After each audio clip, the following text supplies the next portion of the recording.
Hi there. Okay, Hi, good to speak to you, Isaac.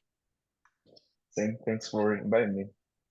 Great. So thanks for joining the second episode in this series of Lido Community Lifeguard interviews. So I'm Eridian and I'm the Lido Community Lifeguard Coordinator coming to you today with that hat on, starting this interview series where we talk to people about solo stakers about what it's like to solo stake, what their experiences are, and then later on what their thoughts on Lido are, and just to understand how that fits into the broader Ethereum staking ecosystem and what we can do to talk about that. So if you just want to start by introducing yourself.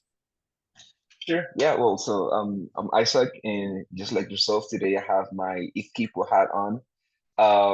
I work with Ifkipu, and we pretty much what we pretty much do is just support Ethereum in Latin America. So we do education, we have an event, and a lot of stuff, but that also includes a staking community, which we are working on from zero, from the bottom. Um, and yeah, just overall really excited to be here chatting about light and staking. That's great. And myself, I'm Eridian, so I'm a Ethereum staking educator, and I work with ETH Staker on their knowledge base and supporting stake communities all over the world, and mostly focused on a DVT at the moment and that exciting new technology, which we'll talk about a bit more later on. So great. Well, thanks for your introduction. Just some questions to get started then, just to learn a bit more about you and the context of your staking journey.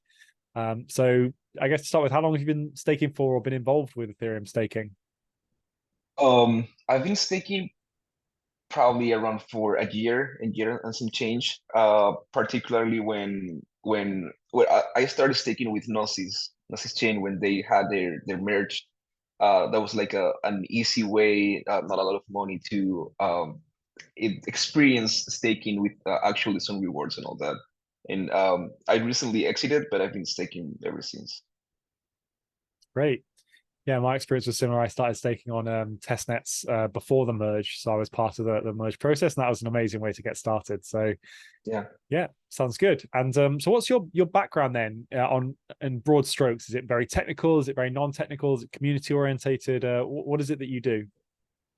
Um, I studied technical stuff. Like I'm an electronic and audio engineer, but I really didn't ever work in that profession. So I'd say I'm kind of familiar with that. I don't necessarily have a lot of experience with deeply technical stuff. Okay. So so with that then, with that background, what did you use to start staking? Particularly the hardware. What did you use to get started, and how did you find that setup? Well, I had an Intel NUC laying around. So that's, was the perfect machine to start staking. It had like, I don't remember if it is like an Intel i3 or i5, 2 terabytes of disk of an SSD and 16 gigabytes of RAM. Brilliant. And in terms of that's the hardware setup, then fairly standard. I've got I think three of those sat next to me right now. Um, there are other ways to get started staking. I know you can buy ready-made hardware like Yeah. DappNode and Nevada provide that as well. But having a NUC lying around ready to go is ideal. But what did you actually use then for the staking software, or how did you get started once you had the machine? Actually, DappNode, because I knew the project for some time, and I just thought that it was the best or easiest way to just get some to be able to play with a bunch of packages without having to worry about any or not like configurations and all that, because it's very simple. So yeah, pretty much that. I've tried a few clients here and there, but it's all on that node. Sounds great. So DappNode, cool thing about DappNode is you can either buy a machine with the software pre-installed and it just arrives and it works, or as you said, you can have your own hardware and just install Yeah. it as open source software.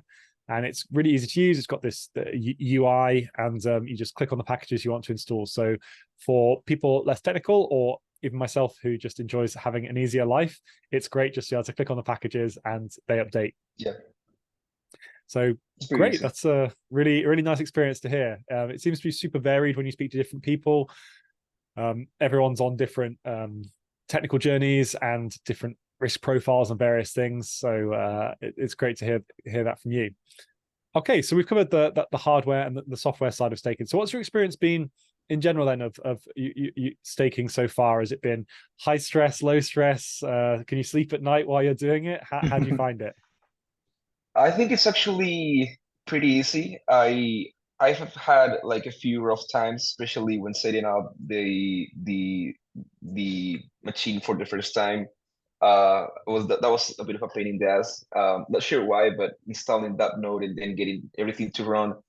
Um, it wasn't perfect, I guess, on some parts because of me just first time doing that, and also I believe some experience has to improve up quite a bit. But then after you have the machine up, I just forget about it and I check it once every week or every 2 weeks, and that's about it. It's surprisingly easy, or easier than people may think. Um, and I don't really think about it too much. That's great. That's really good to hear. I think one of the key things I was focused on when writing these Stake Knowledge Base was these sections of help, I'm offline, or help, Yeah. I'm worried about slashing or downtime. And it was to write pretty much what you've just said, is that don't worry too much. It's the Ethereum is designed for home stakers. It's designed to be used by people at home and not be the most stressful part of their lives. It should be something that you can maintain and update fairly irregularly and still be able to follow the chain and be part of it. So that's great to hear that that's happening in practice as well. Yeah, and I mean, especially with DappNode software like DappNode or Abato is like even way easier because then they abstract a lot of that for you. Hugely, yeah, particularly around things like updates and package updates. You don't have to necessarily follow the Twitter accounts of the individual client teams or the GitHub repos. It just says update available and you click update and it does it for you. Right. Now, that is great to say that with crypto, everything's based on some level of trust assumptions. The idea is like, don't trust, verify. So even with DappNode, these packages don't just come from nowhere. They are IPFS published links that are then tied back to the builds from the client teams. So it's all verifiable all the way along the chain, and it's open source. So anyone can read it if they want to. Yeah. Great. That's really good to hear. So that's talk about stake in general, where you are today and the setups. That's great to hear. Moving on a little bit then onto some upcoming technologies like DVT. So I want to ask about that. Have you heard about DVT? Yeah.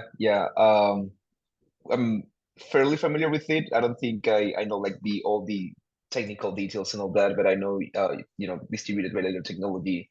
I think that's probably, once it's widely available, that's probably going to be one of the biggest game changers in the staking industry, especially for solo stakers. You know, many reasons. First of all, maybe even redundancy of machines and all that, but also money, like the actual stake, being able to just set up a validator with some friends and share the 32 ether.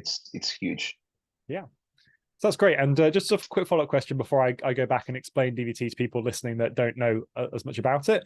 Have you used it yet? I'm trying to. I was just yesterday setting up a DBT cluster with some friends, and we ran into an issue with the overall package in DappNode. So Okay. we're getting some support, but we are not. Interesting.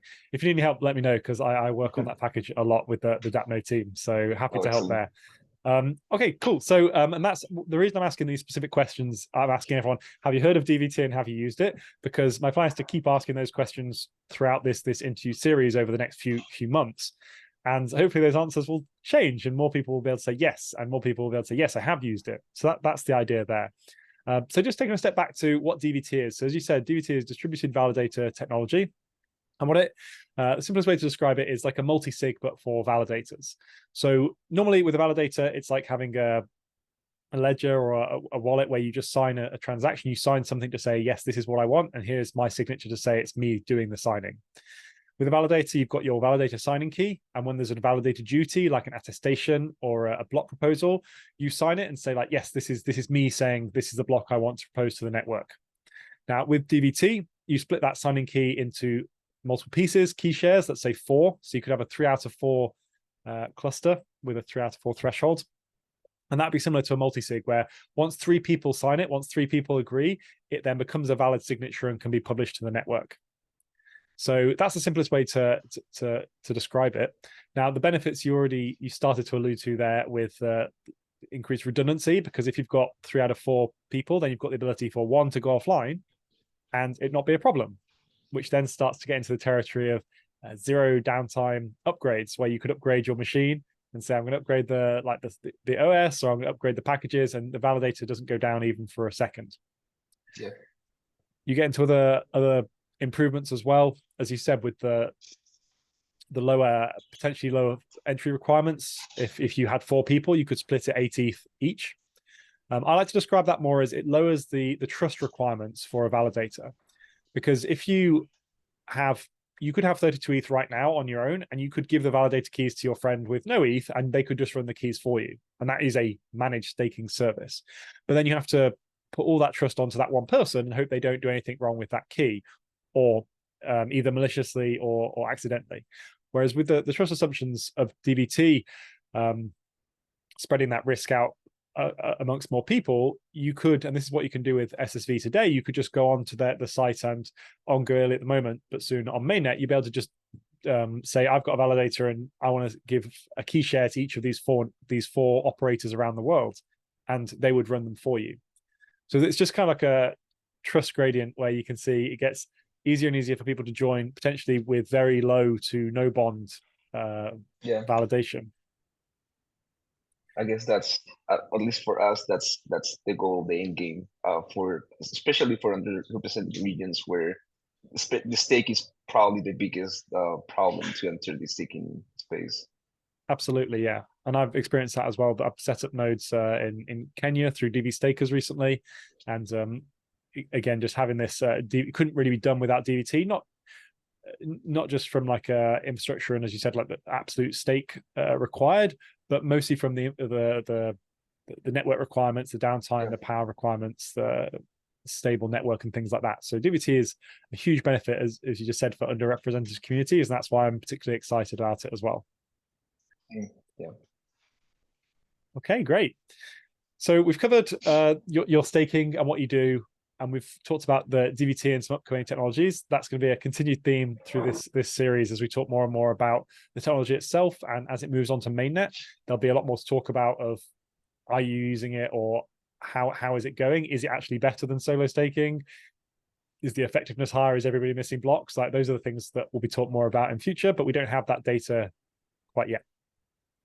So I want to move on now to talk a bit about Lido. And to be clear, this series might be in discussion of Lido and Lido Community Lifeguards, but it's not in defense of Lido or a Lido simping contest. It's very much just talking about what the community feels about Lido. And I'm just, as I said today, coming to you as the Lido Community Lifeguard, and that is, as I see that role, it's not to defend or rescue Lido. It is to defend the community stakers coming to Lido and to support them.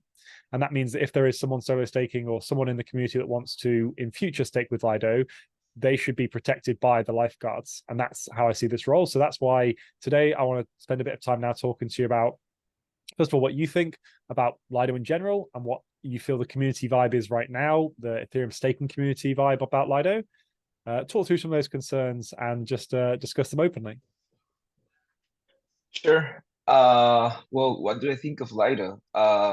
When I think of Lido, especially these past few days or weeks, staking politics. I guess that's the word, that's the phrase.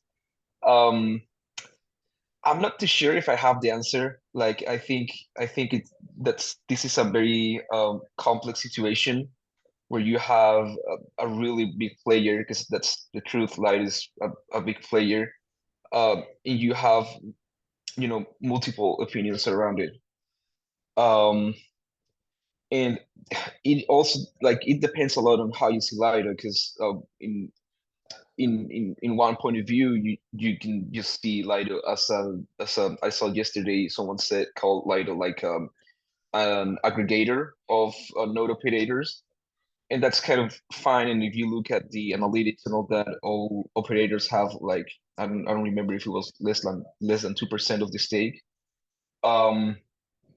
But then if you look Lido again as an aggregator, you can see the smart contract risk of that aggregator having all the stake or a significant amount of stake in Ethereum. That said, I believe it's it's complicated, but I believe up until this point, Lido has done a great job of just providing a service that just looking at the growth of Lido is demanded, and for some reason, no one has been able to provide the same service at the same scale. So I guess it's an issue of Lido being too big, but it's also an issue of Ethereum not having another project like Lido. And Yeah. that may change with time. Hopefully, there's a bunch of protocols emerging right now. So hopefully, in 1 or 2 years, we see more of a healthy competition and protocols that can actually stand up against Lido and sort of push like it's economics, right? When you have competition, everyone is always trying to provide the best service, and Yeah. that's ultimately better for stakers, for the Ethereum community. Um, so right now we are in a hard spot. It's hard spot, I would say, especially in the social consensus of Ethereum. Um, I think it's good because it shows that the Ethereum community cares. But I'm not too worried in the long term because I believe we'll find a solution that actually benefits everyone, and we will all be happy with the results. Hey, that's a great summary. Thank you. Yeah, my first question is going to be what is Lido, but you covered it quite well by saying it's an aggregator, and that's not nice to hear that it's the understanding of Lido. It can sometimes be seen as, if you're not buried in the weeds of it like I am, it sometimes feels like Lido is just this big monolithic, like it's a single corporation in a single skyscraper in one city in one country, but it's not like that at all. Lido is just a protocol. It's a DAO in one sense. It has this token which governs the protocol, and then the protocol itself is what does, as you said, the aggregation of the operators. So that's what Lido is. It's not inherently good or bad in its own way. It's just a functioning protocol on Ethereum that has done exceptionally well. Now, as you said, the market economics will be the thing that makes change happen. It's very hard to martyr all the way down to equality in any free market. You can't just say, well, if a few people take a lower yield or decide not to go with Lido or just don't stake, it's not the strongest argument to convince people to say, like, if you do it, it's good for the community, because you get this tragedy of the commons thing where, like, great, someone else can do it then. Someone else can take higher risk and lower yields, and I'll just go with Lido. Like, it doesn't work. It doesn't work like that, obviously. So you made great point there, saying that market forces will define this, and with the new players coming online, that could be an opportunity to rebalance or redistribute the staking ecosystem. Yeah, Now, like, oh, well, sorry. I was going to Ultimately, say, I just think, oh, well, ultimately, I just think that this conversation is probably sparking in someone's mind to build something that can actually stand Lido, and that's ultimately what everyone wants. It's like not get rid of Lido, but just a free market that actually works and that has people motivated to compete for the demand of staking. yeah, and that is coming soon. We could talk some about those competitors and opportunities coming up. There's tokenomics and economics around that make it challenging. One of the reasons Lido, a couple of reasons Lido is so big and did so well is that it was first, which helps. It also has the ability to scale very, very fast. So if somebody had $100 million worth of ETH to put somewhere into a staking protocol, there's not any others that could absorb that ETH instantly and have it staking as fast as the deposit queue will allow. So there's things around that. The question I ask is, like, what would happen if Lido wasn't here? Like, why was Lido created then? Do you know specifically why? I remember having heard the story. I don't actually remember it, but I think it was somewhere around being able to quickly to have a quick solution to centralized staking providers Yes, like Binance or OKX, Coinbase, etc.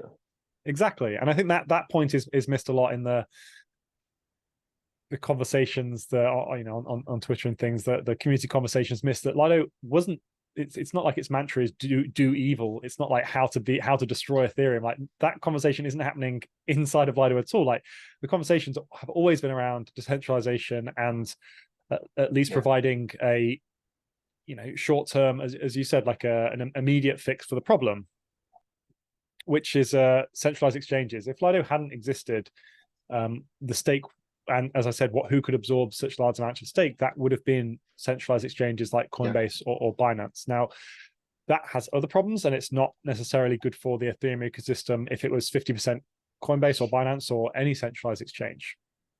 So it's all about gradients. There's perfect decentralization where there's 600,000 nodes all running in 600,000 individual houses, equally spaced across every continent in the world. But somewhere between that and complete centralization on one AWS server is where we find reality. So yeah, it's good to yeah. appreciate that that is, like, that still is the mantra that governs Lido. And from some of the conversations I've been sat in just for the community staking side of things internally on Lido, it's interesting to see that that does come through in every conversation they have. Some people will say, well, isn't the goal to grow and just to get bigger and bigger? And it's like, well, actually, no, the goal is to have more operators and to decentralize the operator set. So we can start to talk a bit more about that now. So Sure. who are the Lido operators? Do you know any of them? Can you name any? Yeah, I think I can name like 4 or 5. I know staking. I have some friends that work at staking. I think Stakefish is also in Lido. Yep. Sensei was recently added to the operator set. Oh, they're being That's a onboarded. Yeah. oh yeah, and that one is really close to home. They are solely focused on Latin America, which is good. Um, who else? I think Nethermind. I saw Nethermind around there, Yep. and yeah, probably about it. That's great, and that's great. You've covered some well-known staking providers, and also you mentioned Nethermind and Prism. These are client teams. These are people developing the Ethereum clients who are also operating nodes, operators for Lido.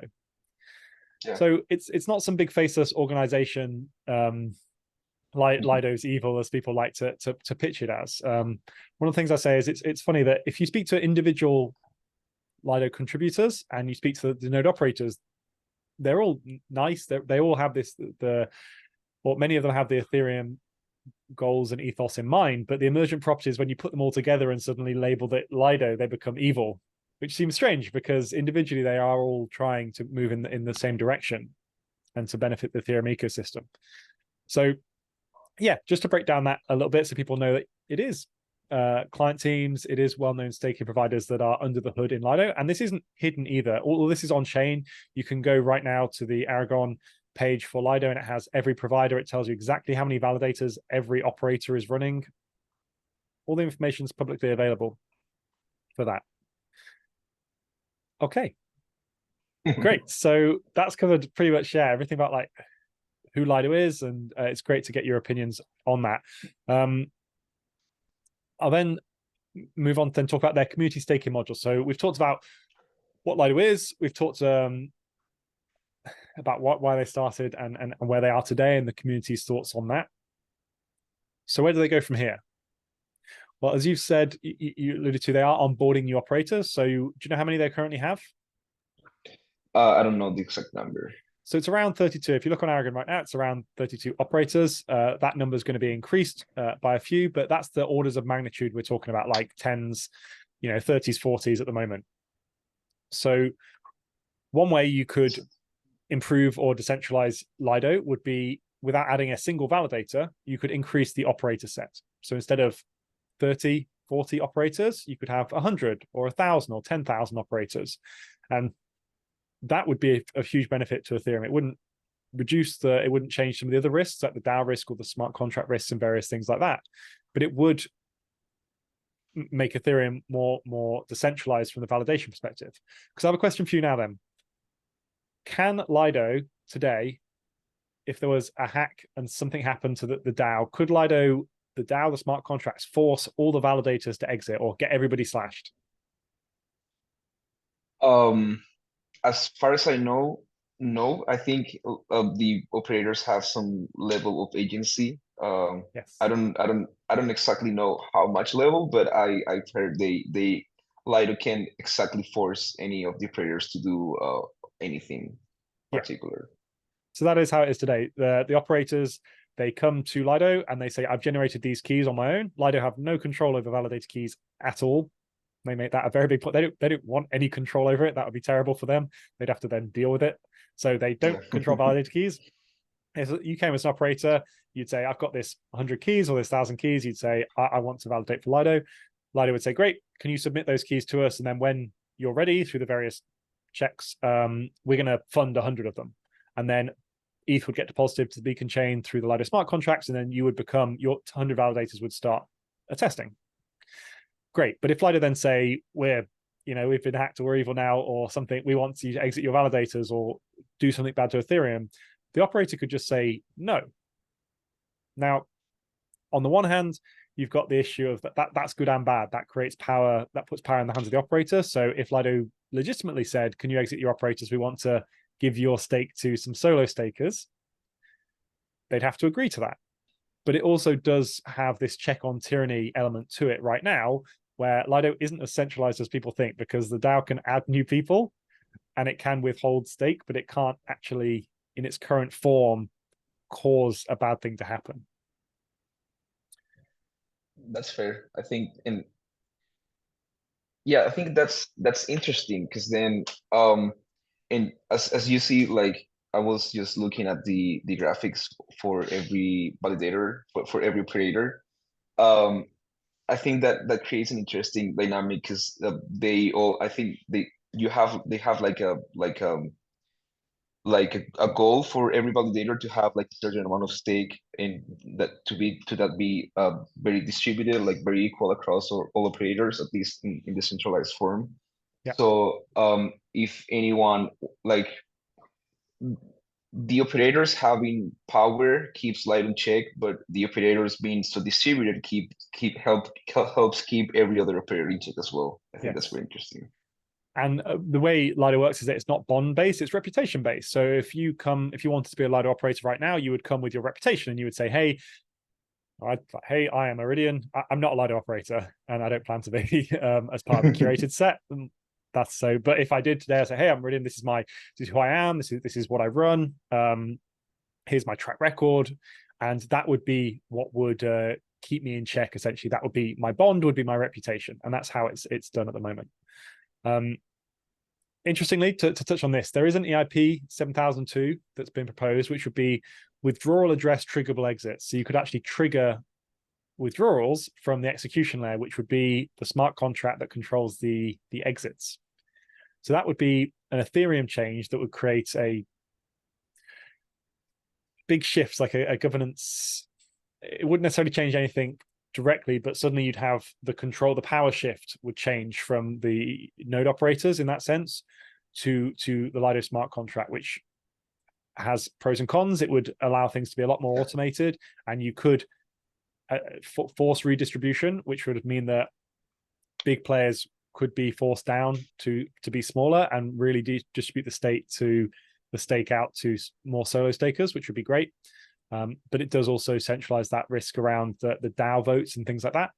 So the reason we're talking about this today is that these problems, they're aware of that. The goal is not to be like, yes, we'll just like wait for 7002 to come in and then we'll be like omnipotent gods of Ethereum. Like that's not the plan at all. They're like the people inside Lido are worried about this. Like the Lido contributors don't want that to be an even greater centralizing factor. And then you start to look at things like, well, contract ossification. In that case, would you have to look at not allowing the DAO to have upgradable parts of the smart contract be upgradable, similar to like Uniswap, where you'd have to do that, but that creates other problems with liquidity and various things. So there's no easy answer, but to raise the point now is that the Lido contributors are aware of these problems and they are always fighting for decentralization, not against it, even though it may not look like that from the outside.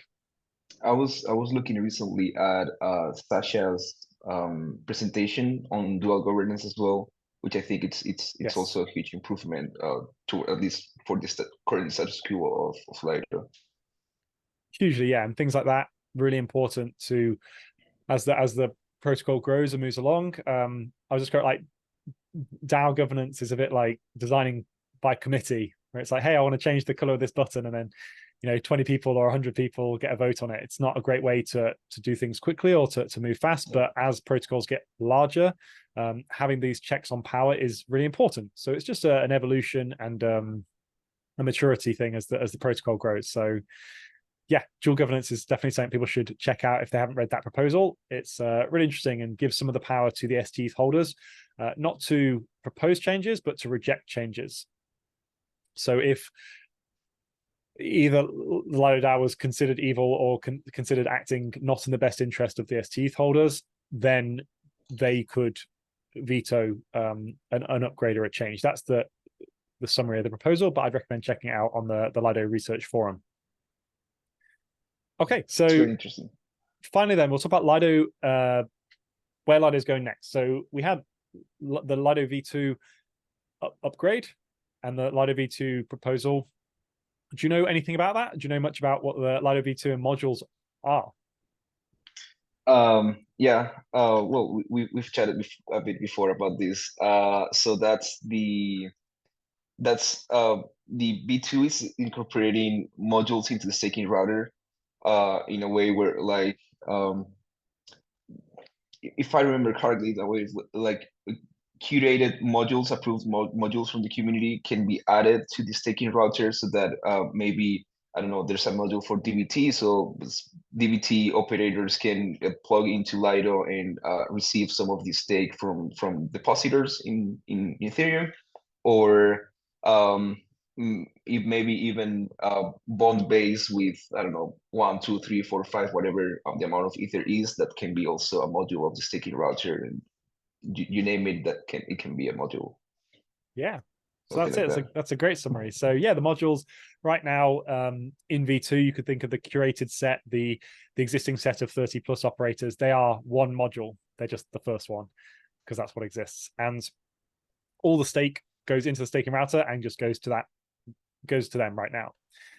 Now, the new modules, they'll be added. The modules themselves will be permissioned in terms of to add a module to the staking router. So if you have 100 ETH coming into the router, where does it go?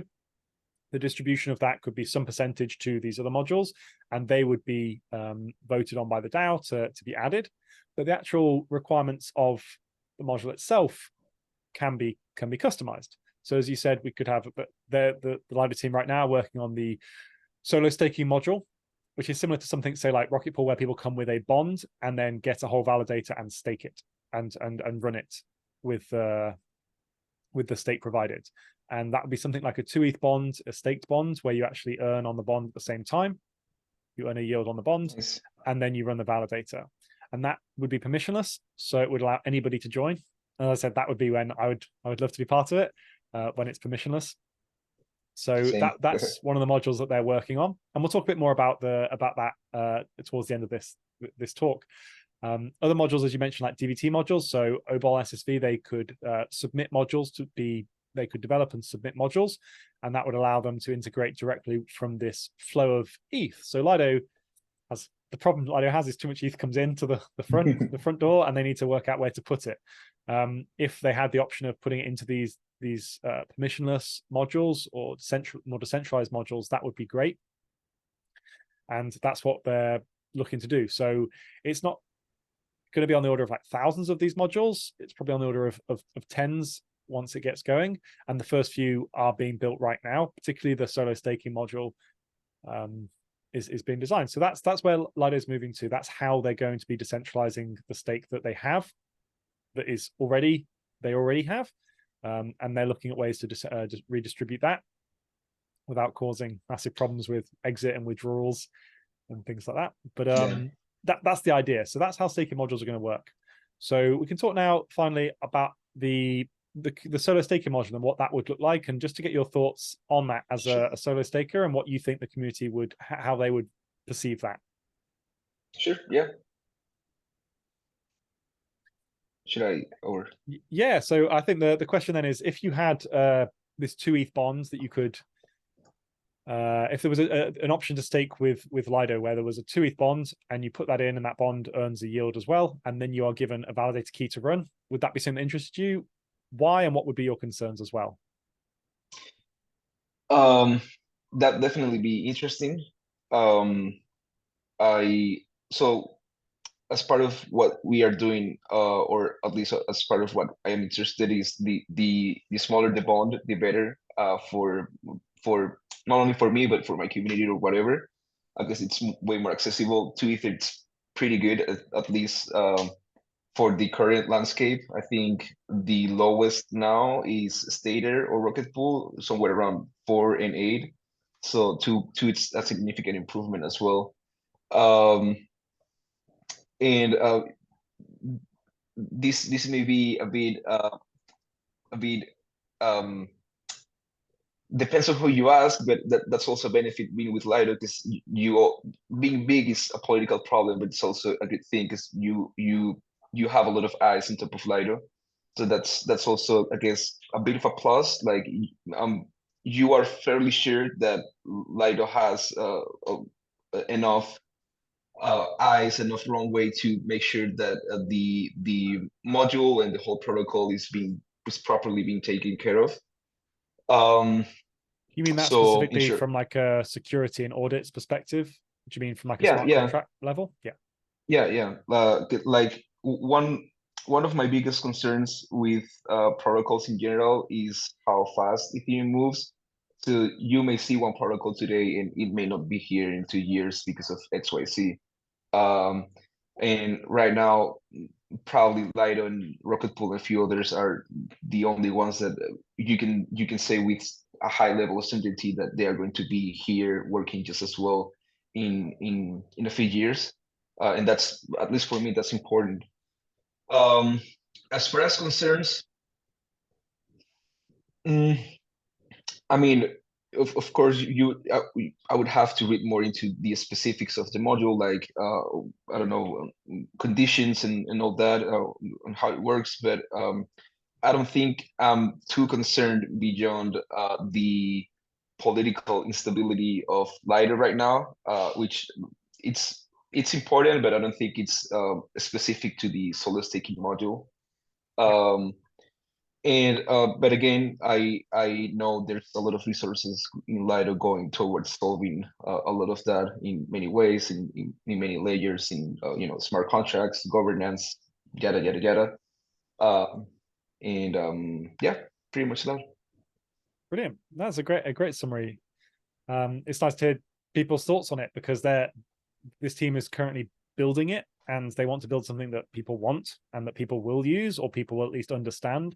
And that's why it's great to have these conversations with active solo stakers. It's not going to be for everyone, and Lido will be competing with other providers, like Diva's coming out with a 1 ETH bond where you can be you can be running a DVT validator with just 1 ETH, and there'll be many other options that come out that you can have with very low bond, particularly with DVT. And there will be also DVT modules. So Lido will have DVT modules that will have even lower bond requirements. But there'll be interesting things like you might get a better yield if you put the 2 ETH bond into the solo staking one versus multiple smaller increments in the Yeah, DVT. And there'll be things like, even though it's permissionless, you have to then get in the queue, and like how it will be, like the onboarding will work even if it's permissionless. So yeah, there's a lot still to think about, still to be decided on, that's being worked on by the DAO right now. But it's great to hear that these are the conversations to be having now, and these are yeah, the thoughts that you've got. yeah. I mean, in general, like you can just see how staking protocols in general, I guess, are uh, demanded by the community. And so we were just chatting about that in before. The more the merrier. Lido being able to offer the solo staking module and potentially many others Yeah. is just better for Ethereum. It's better for the operators that now have a wide range of options to choose from. Um, and I guess it will be a matter of also calculating a bit the, like, I just thought of that when you said staking with DBT versus with just one solid staking machine. I guess that's also something you have to consider, like make the calculations. I think it was you that made a few months ago like a spreadsheet with calculations on whether you stake with Rocket Pool or with a solid staking, vanilla solid staking, and other solutions. Yeah. That's also, you know, a decent part of the decision when choosing where to stake. Exactly. And I think one of the things I look at is how varied the staking ecosystem is right now. So there's staking.directory, which is a site that I've created that it's just a community maintained list of all the staking providers. And there's currently 40 active ones, and that doesn't even have all of them.